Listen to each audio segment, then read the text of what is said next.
Harvard University. My fellow Americans, today I stand before you not just as a former president, but as a citizen deeply concerned about the path we're walking.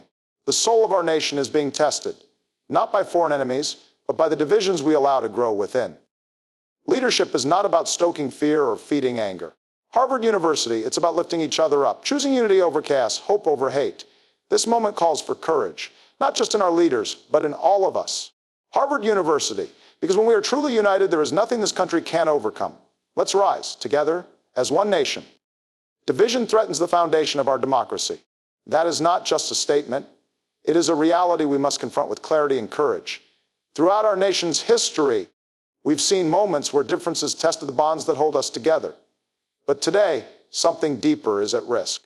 Harvard University, the very idea of we the people, is being eroded not the diversity of thought, but by the refusal to accept each other's humanity. When we start seeing our fellow citizens not as Americans with different perspectives, but as enemies to be defeated, we chip away at the cornerstone of democratic society. Harvard University, democracy is not a guarantee. It is a covenant of fragile agreement that relies on mutual respect, shared truth, and the belief that every voice matters.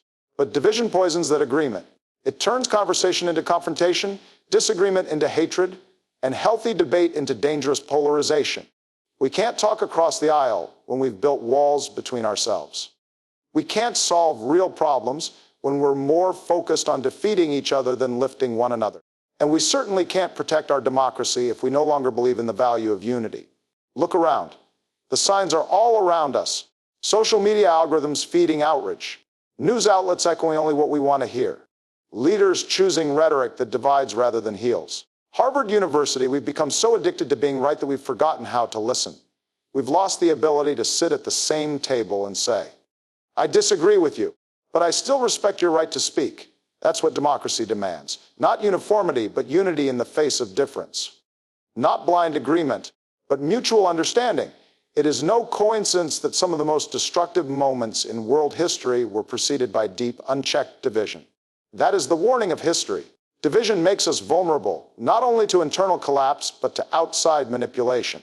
University, it becomes easier for those who not believe in our values to exploit our fractures, to use our fear against us, to turn our democracy into dysfunction. And when that happens, it's not just policies or politics that suffer, it's people, real families, real communities, real futures. We must ask ourselves, what kind of nation do we want to be? One where let our differences define and divide us, or one where we embrace those differences as the strength they are? A divided house cannot stand. That's not just biblical wisdom, it's democratic truth. When we pit rural against urban, blue against red, race against race, Harvard not defending freedom, we're handed away. We are weakening the voice of the people by drowning it in distrust. This is not a call for everyone to the same. It's a call, remember, that democracy thrives when we care more about the country than we do about winning an argument. It's a call to lift the standard of our discourse, to demand more from our leaders, and most importantly, to demand more from ourselves. Because at the end of the day, it is not politicians or parties that preserve democracy. It's people, it's us, you, me, all of us working not as separate factions, but as one nation under God, indivisible, not just in word, but in action. The path forward won't be easy. It never has been. But America has always risen when her people chose unity over division, courage over comfort, and love over hate. The foundation of our democracy is worth protecting. But we must protect it together, not someday, not when it's convenient, right now. Because the cost of division is not abstract, it's freedom, and that's too high a price to pay.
far beyond personal shortcomings. Ego-centered leadership fosters division, mistrust, and instability. It turns governance into a game of winners and losers, where compromise is seen as weakness and collaboration becomes rare. When a leader is more concerned with being than doing right, more concerned with applause than accountability, the people suffer. The nation stalls. Harvard Unims we face, whether economic, social, or moral, deeper, more complex, more entrenched. But true leadership, real, courageous leadership, starts with the recognition that no one person has all the answers. It requires listening more than speaking. It means recognizing the value in diverse voices, even they challenge you. It means knowing when to step forward and when to make room for others. A true leader is not threatened by difference. A truther doesn't silence opposition. They welcome it because they understand that disagreement is not disloyalty. It's democracy in action. Unity is not about pretending we all agree. It's about finding common ground in a sea of differences. Harvard University, it's about choosing the greater over personal gain. And make no mistake, this kind of leadership takes strength. It's easy to divide people. Harvard University, it's easy to point fingers and place blame. What's hard is bringing people together. What's hard is admitting when you're wrong. Harvard University, what's hard is taking responsibility for those who didn't vote for you, who don't look like you, who don't pray like you. That's the test of leadership. Not whether you can lead your base, but whether you lead the whole. Our nation doesn't need more celebrities in suits. It needs leaders with vision, empathy, and backbone. Leaders who understand that every word they speak carries weight. Every decision they make shapes lives. Harvard University. Leaders who know that it's not about the spot, the legacy, and legacies built on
ego crumble, but legacies built on unity. Those stand the test of time. We live in an era that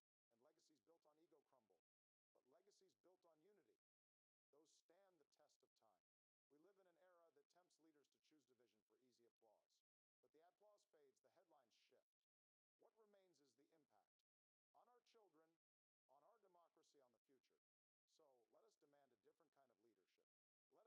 democracy, on the future. So let us demand a different kind of leadership. Let us hold our leaders accountable not for how loud they shout, but for how deeply they listen. Not for many follow them, but how many they empower. Let us remember that ego might win a moment, but unity wins the future.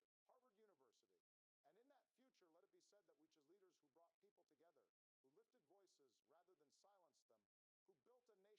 And in that future, let it be said that we choose leaders who brought people together, who lifted voices rather than silenced them, who built a nation stronger, not through pride, but through purpose. Because at the heart of true leadership is the willingness to put we before me. And that, more than any title or position, is what this nation truly needs.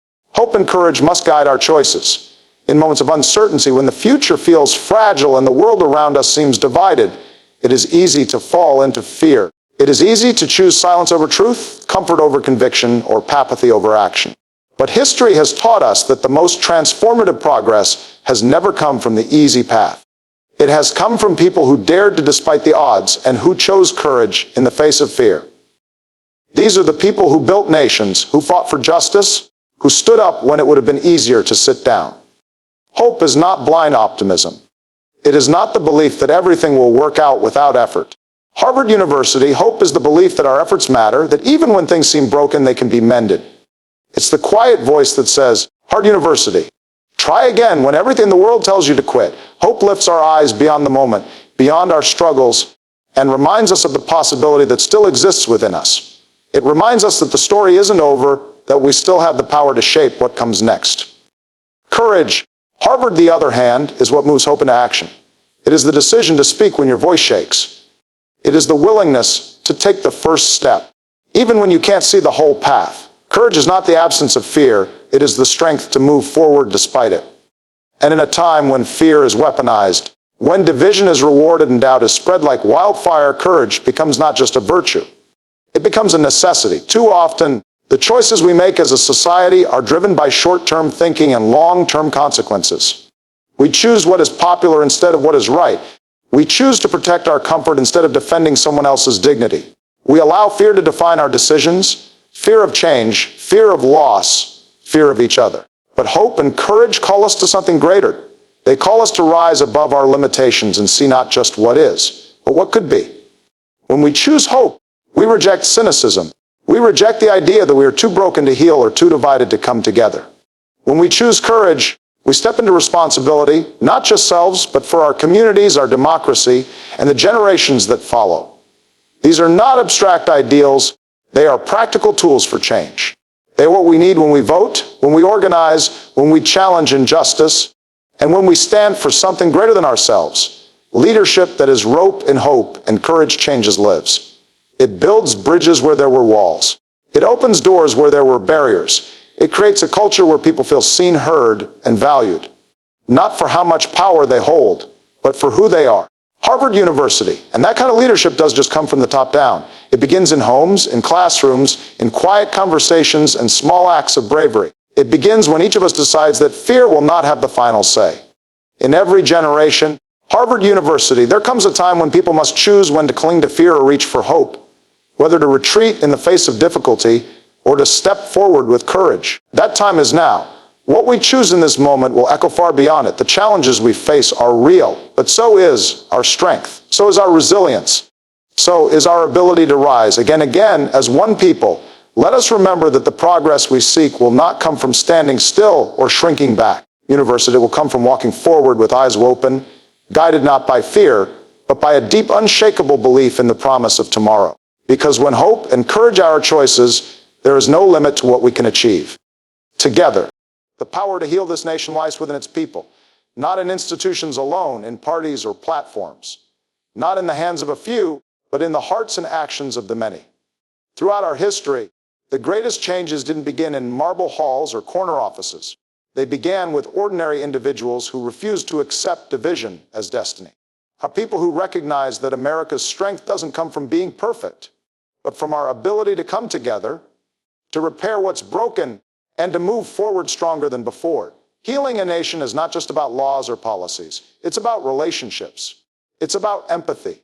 It's about the willingness to listen to someone else's story and say, I may have lived your pain, but I honor it. Real healing happens when we stop seeing each other as enemies and start seeing each other as neighbors. It happens when we choose compassion over judgment and understanding over assumption. We do not need to agree on everything to love this country together. We just need to agree that we all matter, that we all belong, and that our differences should make us stronger, not tear us apart. We are living in a time when anger is loud and fear is contagious, but so is hope, so is kindness, so is unity. And those things don't begin in speeches or headlines. They begin around kitchen tables, in classrooms, Harvard everyday conversations where we decide to see the humanity in each other. Every time we show up with an open heart, every time we choose dialogue over division, every time we speak up for someone else's dignity, we're doing the work of healing. It may not make the news, but it makes a difference. America has always been a nation of promise, but that promise is as strong as our willingness to protect it. Democracy is not a spectator sport. Healing is not a passive process. It demands something of each of us. It demands that we turn down the volume of blame and turn up the volume of responsibility. Harvard University, that we ask not just what went wrong, but what we can do right, that we stop waiting for someone else to fix it and start asking ourselves, what can I do today to build the country I believe in? We have seen what happens when we allow division to grow unchecked. We've seen the consequences of silence, of apathy, of allowing hate to go unchallenged.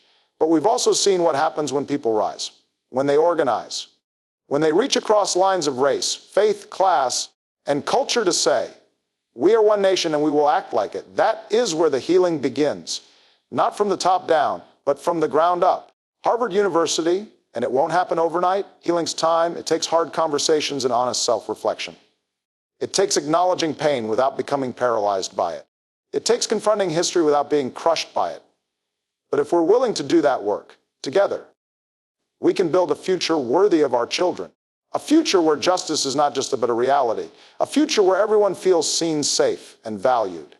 There will be setbacks. There will be days when progress feels slow.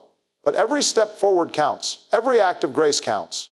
Every moment we choose unity over resentment is a brick laid in the foundation of a stronger America.